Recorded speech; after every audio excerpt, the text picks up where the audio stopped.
Olá pessoal, vamos dar prosseguimento ao ciclo de refrigeração. Na aula de hoje vamos falar sobre o ciclo de refrigeração por absorção, teoria e um exercício. O objetivo é comparar o ciclo de refrigeração por compressão de vapor com o ciclo por absorção, apresentar quais são os componentes, quais as características do ciclo de absorção, cálculo das concentrações máxicas e das entalpias, para que nós possamos calcular, fazer o balanço de massa e o balanço de energia nos componentes. E nós vamos utilizar um ciclo água mais brometo de lítio. O brometo de lítio é um sal sólido cristalino que, na presença de vapor de água, absorve o vapor e se torna uma solução líquida. Eu tirei essa definição do livro do Stokes e do Jones. Então, vamos entender o ciclo por absorção. Para entender o ciclo de absorção, nós precisamos relembrar aqui o ciclo por compressão de vapor. Quais são os componentes do ciclo por compressão a vapor? O evaporador, o compressor, o condensador e a válvula de expansão, lembrando que a válvula de expansão é isoentálpica. Eu coloquei aqui no lado esquerdo, toda a máquina térmica funciona entre uma fonte quente e uma fonte fria. No caso aqui do ciclo de refrigeração, como nós queremos absorver calor da fonte fria, nós temos que inserir trabalho no nosso sistema, que vai consumir aqui o trabalho do compressor. Certo? Eu fiz aqui o diagrama temperatura-entropia. Vamos considerar o ciclo simples por compressão, com a saída no evaporador como vapor saturado, uma compressão isoentrópica e a válvula de expansão isoentálpica. Aqui está o diagrama pressão-entalpia desse ciclo. Acontece o seguinte: como que a gente calcula o coeficiente de desempenho do ciclo de refrigeração? O que nós queremos pelo que nós gastamos. O que nós queremos é o calor no evaporador, e o que nós gastamos é o trabalho do compressor. Considerando, nós podemos calcular isso como o COP de Carnot, que seria o COP máximo para as temperaturas do evaporador e do condensador, considerando a temperatura média da fonte fria de 5 graus Celsius e uma temperatura média da fonte quente de 55 graus Celsius convertidas para Kelvin, nós calculamos um COP de 5,56. Isso aqui seria o máximo COP dadas essas temperaturas médias da fonte fria e da fonte quente. O que significa esse COP? Significa que, se eu quero, por exemplo, 10 kW de capacidade de refrigeração, nós vamos precisar de um compressor de aproximadamente 1,8 kW, ou seja, 33% da capacidade de refrigeração. É um valor relativamente alto. Daí surge a questão. Por que ele é alto? Porque comprimir gás, e aqui nós estamos saindo aqui, na entrada do compressor é um vapor saturado, podemos considerar aqui como um comportamento similar a um gás, ele é um fluido compressível, ao contrário de líquido, que é um fluido incompressível. Ou seja, eu posso aplicar grandes pressões em líquidos e a variação do volume vai ser muito pequena. Isso resulta no quê? Que é muito mais barato nós aumentarmos a pressão de líquidos. Se nós tivermos um líquido, é muito mais barato aumentar a pressão dele, porque ele é incompressível. Já o gás, por o fato de ser compressível, o trabalho do compressor é relativamente grande. O trabalho numa bomba, como é que a gente calcula o trabalho de aumento de pressão numa bomba? Se o volume é aproximadamente constante, o volume específico aqui no caso, considerando que ele é incompressível, vai ser o volume específico vezes a variação de pressão. Então, nós temos um aumento de pressão que nós queremos, vezes o volume específico na entrada ou na saída, nós temos o trabalho da bomba. O que nós queremos fazer, então? Substituir o compressor por uma bomba. Mas como que eu vou substituir o compressor por uma bomba se eu tenho aqui vapor saturado? Eu preciso transformar esse vapor saturado em líquido para poder utilizar na bomba. Nós vamos fazer isso com o ciclo de absorção. Nós temos aqui então a saída do evaporador, o vapor está a baixa pressão, nós temos uma linha de baixa pressão e uma linha de alta pressão. Vou considerar a saída aqui como vapor saturado, nós temos vapor a baixa pressão. Eu vou fazer o quê? Nós vamos misturar esse vapor, e nesse caso aqui nós vamos fazer o ciclo com refrigerante como sendo a água. Nós vamos misturar essa água com a nossa solução de brometo de lítio, que como nós vimos, ela se transforma numa solução líquida. Para isso, nós vamos ter que remover calor aqui no absorvedor. Aqui no absorvedor, nós misturamos então a água com o brometo de lítio, nós transformamos a nossa água do estado de vapor para um estado de líquido, numa mistura, E aí nós temos o líquido saindo aqui, vai entrar na nossa bomba, vai fazer o aumento de pressão, e eu preciso remover esse brometo de lítio para poder voltar a água para o nosso ciclo. Nós vamos fazer isso num gerador. Quando nós adicionamos calor, nós removemos a água da solução de brometo de lítio aqui. Então aqui vai sair só a água, que vai para o condensador, válvula de expansão, o ciclo aqui de refrigeração, e a solução, aqui no caso uma solução com pouca água, mais brometo de lítio, vai para uma válvula redutora de pressão para poder voltar para o absorvedor, porque nós temos a linha de alta pressão e a linha de baixa pressão, certo? Então, quando a gente absorve aqui água, aqui é uma solução de muita água e menos brometo, e aqui brometo de lítio, e aqui é uma solução com mais brometo de lítio. A concentração aqui vai ser maior nessa região do que nessa região aqui, certo? É isso o nosso ciclo de absorção. A ideia dele é muito simples. Vamos utilizar um exemplo para podermos calcular e apresentar algumas características interessantes. Vamos considerar um evaporador a 10 graus Celsius, um condensador a 40, um absorvedor a 30 graus Celsius, um gerador a 100 graus Celsius e uma taxa máxima na bomba de 0,6 kg por segundo. Como que nós vamos calcular os calores e o coeficiente de desempenho desse ciclo aqui? Bom, nós temos que considerar o quê? Considerando aqui uma linha de baixa pressão e uma linha de alta pressão. Qual vai ser a pressão na linha de baixa pressão? Se o nosso evaporador está a 10 graus Celsius, e lembrando do nosso ciclo, que aqui nós temos um processo de mudança de fase, nós vamos estar então aqui na pressão de saturação. Eu comecei a numerar sequencialmente a partir da saída do evaporador. Essa sequência de numeração pode ser qualquer uma. Fica a gosto de vocês, como vocês quiserem numerar. Eu numerei aqui essa sequência aqui de todos os estados termodinâmicos para nós podermos calcular as propriedades. Para a temperatura de 10 graus Celsius, nós temos uma pressão de saturação de 1,2276. Então, essa é a pressão da linha de baixa, 1,2276. E para a temperatura de 40, no condensador, também é um processo de mudança de fase, nós temos a pressão de 7,384.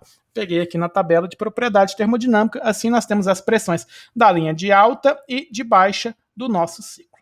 Aqui vamos então fazer o quê? Fazer uma tabela listando todos os nossos estados, calcular a temperatura, a pressão, o título e a entalpia. Vamos calcular essas propriedades aqui. Aí eu listei, então, as temperaturas que foram fornecidas em cada um na saída do evaporador. O evaporador, na entrada e saída, vai ser 10 graus Celsius, no ponto 1 e no ponto 6. O título do evaporador, vou considerar como saindo título de vapor saturado, título igual a 1, na linha de pressão de baixa. O ponto 2 vai ser o absorvedor, 30 graus Celsius, e a pressão também continua sendo a pressão da linha de baixo. O ponto 3, eu vou precisar calcular, eu sei a pressão que ele foi para a pressão da linha de alta. Na saída do gerador, o ponto 4, vamos considerar 100 graus Celsius, e a pressão da linha de alta pressão. No condensador, processo de mudança de fase, nós vamos sair com um líquido saturado. Então, o ponto 5 vai ser 40 graus Celsius, com pressão da linha de alta, e o título eu também sei, é um ponto de líquido saturado. A válvula de expansão, o ponto 6, eu sei que o ponto 6 vai ser isoentálpico em relação ao ponto 5.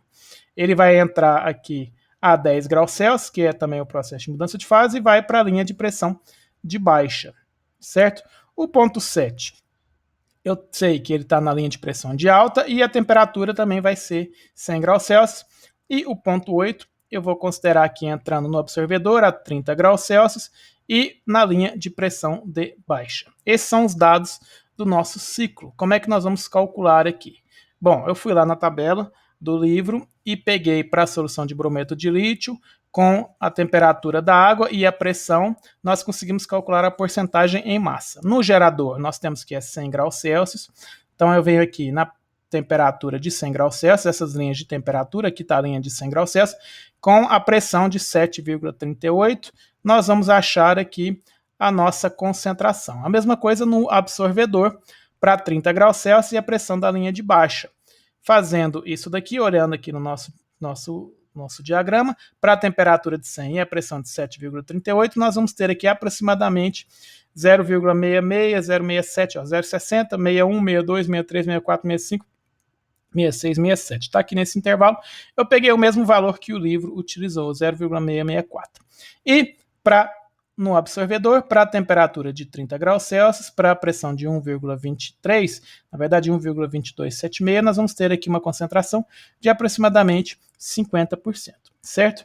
Vamos então calcular as nossas propriedades. Eu coloquei esses valores aqui na tabela, coloquei os títulos na saída do evaporador, o título 1, aqui no absorvedor nós acabamos de calcular, a concentração é 0,5, daqui para cá a concentração não muda, o 7 e 8 é a concentração de 0,664, ou seja, eu tenho mais brometo de lítio, porcentagem em massa, como eu disse. Essa aqui é uma região de mais brometo e aqui, como eu misturei com água, uma solução mais fraca, certo? De brometo mais água e menos brometo, menos água e mais brometo. Que nós sabemos também o ponto 5, o título, e, como eu falei, a entalpia, o ponto 6, exoentálpico em relação ao ponto 5. Aqui vamos então calcular as propriedades para a água. Eu coloquei aqui ó, em amarelo aqui, A são os pontos que são água e o S são os pontos que são solução de mistura água mais brometo. Vamos calcular os pontos de água primeiro. Eu vou na tabela, eu tenho a temperatura e a pressão, eu sei o título, eu sei então que esse ponto é de vapor saturado.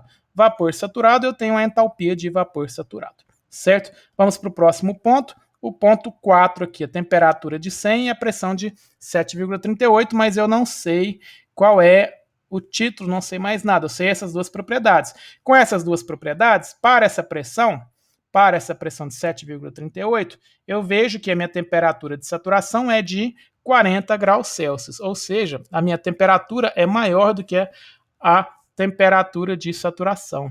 Ou eu poderia olhar pela temperatura. Para a temperatura de 100 graus Celsius, a pressão de saturação é 101,3 kPa.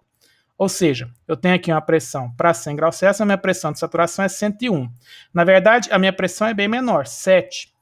Para essa temperatura, com essa pressão, eu vou ter esse ponto aqui de vapor saturado. Logo, eu sei que esse ponto 4 é de vapor saturado. Eu vou calcular na tabela de água superaquecida e eu olho na tabela e não tem. Ela começa com 10 kPa, a minha pressão é 7,38, não tem a pressão de 10 kPa. Como que eu vou fazer? Aí aqui a gente tem uma propriedade interessante.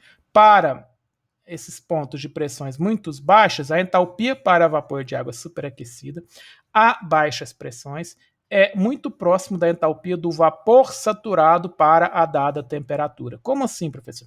Olha aqui, ó, a linha de 100 graus Celsius, diagrama pressão-entalpia. Essa aqui são linhas de temperaturas constantes. Eu pego aqui a linha de 100 graus Celsius, região de líquido comprimido, região de mistura, e olha aqui na região de superaquecido como ele está próximo da linha de vapor saturado pela temperatura. Aqui a mesma coisa, ó, 100 graus Celsius, olha aqui na região de vapor superaquecido, como ele está próximo do ponto da linha de saturação. Então nós vamos aproximar na região de superaquecido para pressões muito baixas a entalpia como sendo a entalpia de vapor saturado para a dada temperatura. Assim eu vou pegar para 100 graus Celsius a entalpia de vapor saturado 2.676, tá aqui ó, para temperatura. Nós vamos aproximar como a temperatura, na temperatura avaliada, a entalpia de vapor saturado, certo? Vamos agora para o ponto 5. O ponto 5 é líquido saturado aqui na saída do condensador.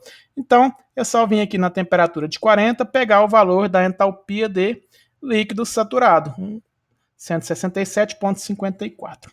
Falta agora o ponto 6, que é isoentálpico.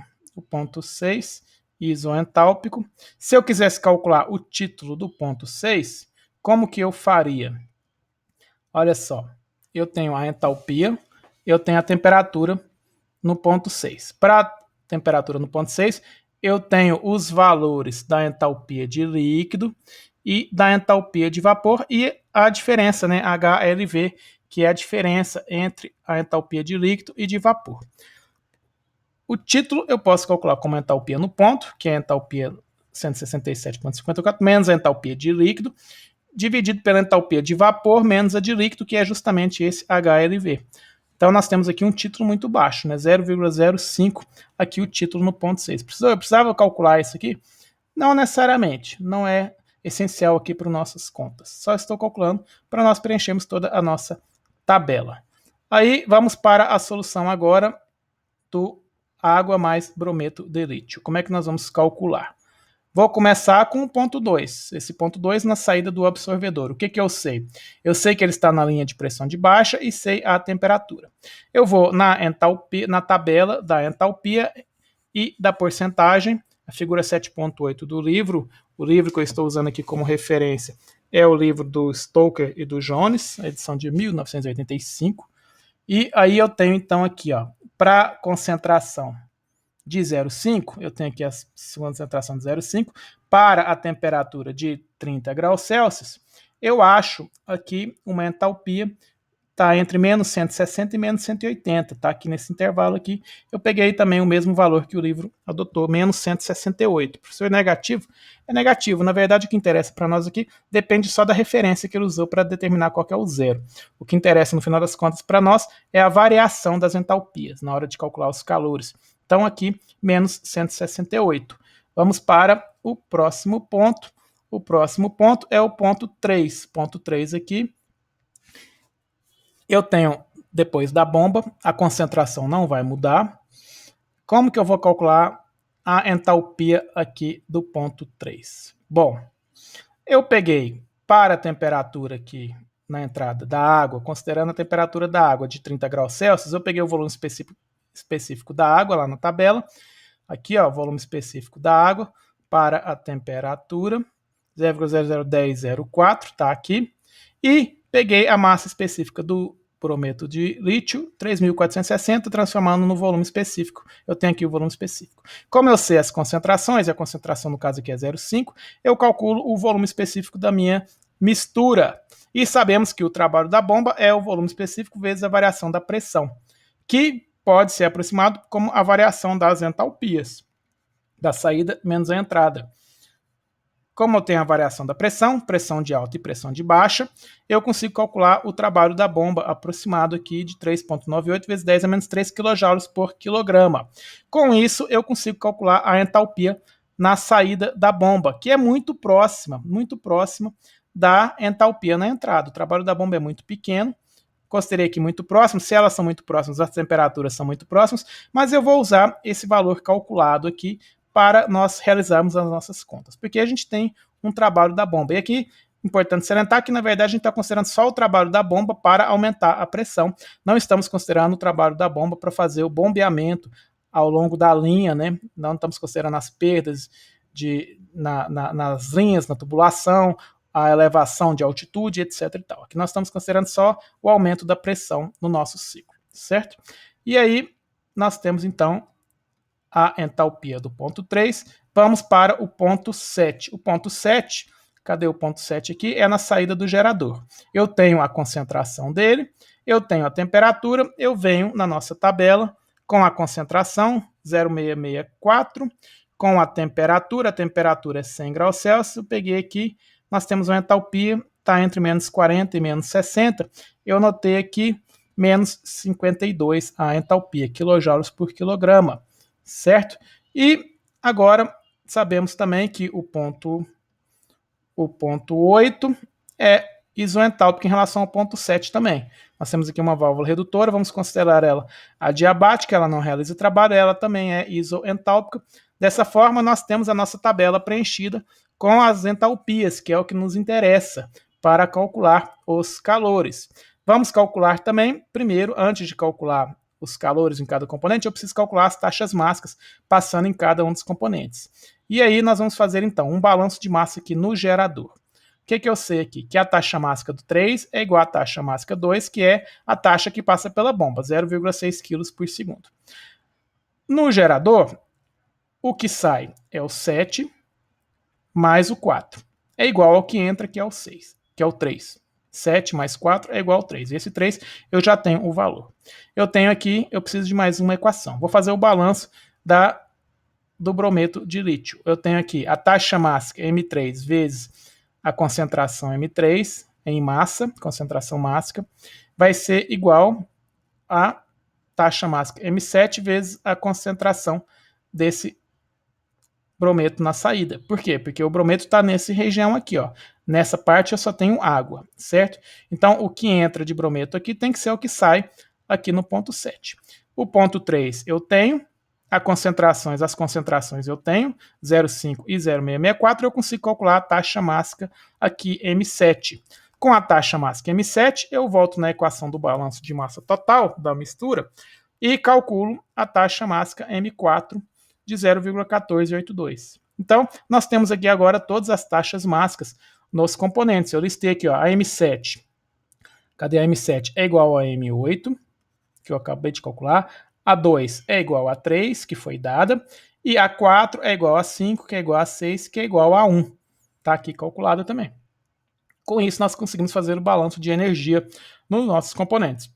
No absorvedor, o calor rejeitado pelo absorvedor, mais o que sai de energia, que é a taxa máxima M2 vezes a entalpia no ponto 2, é igual ao que chega, que é a taxa máxima M1, entalpia 1, mais M8, entalpia 8.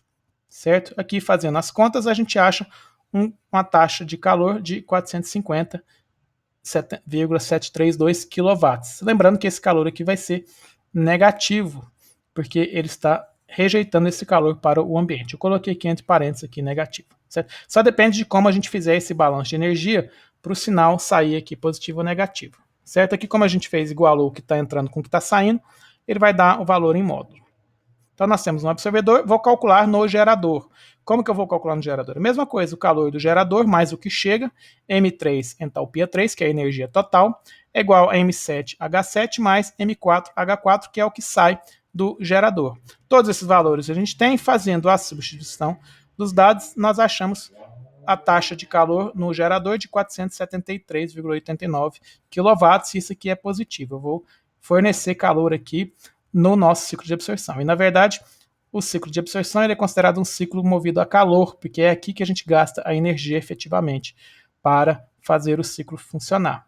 Então, no condensador, é simples, calor do condensador é a taxa máxima, entalpia de saída menos entrada, nós vamos achar um calor do condensador de menos 371, e aí aqui deu negativo porque ele está rejeitando esse calor para o ambiente, e no evaporador, entalpia de saída menos entrada vezes a taxa máxima, nós vamos ter um calor absorvido de 348,6 kW, que dá aproximadamente 99 toneladas de refrigeração.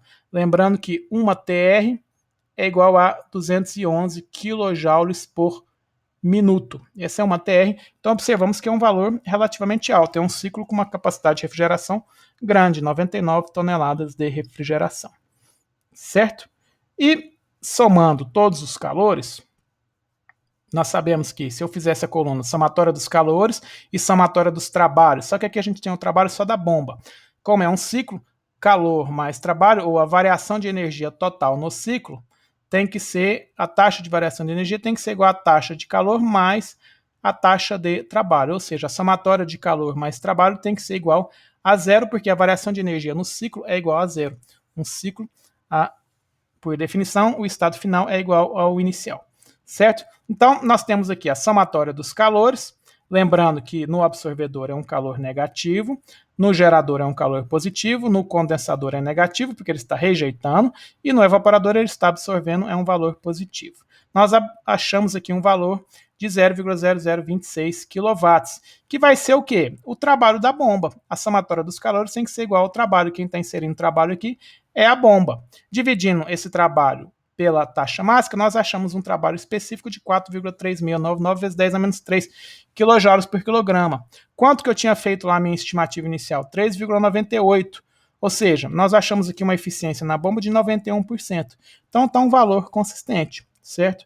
O coeficiente de desempenho vai ser o quê? O que eu quero, que é o calor no absorvedor, no evaporador, calor no evaporador, pelo o que eu gasto aqui, que seria o calor no gerador. Aqui, claro, calculamos os valores em quilowatts, usando eles, considerando as taxas máximas que passam por cada um dos componentes. E nós achamos aqui um coeficiente de desempenho de 0,736, certo? Com isso, nós finalizamos a parte introdutória do ciclo de absorção. E na aula que vem nós vamos fazer algumas modificações para tentar melhorar o rendimento, a eficiência do ciclo. Dúvidas e sugestões, deixem aqui nos comentários e até as próximas aulas.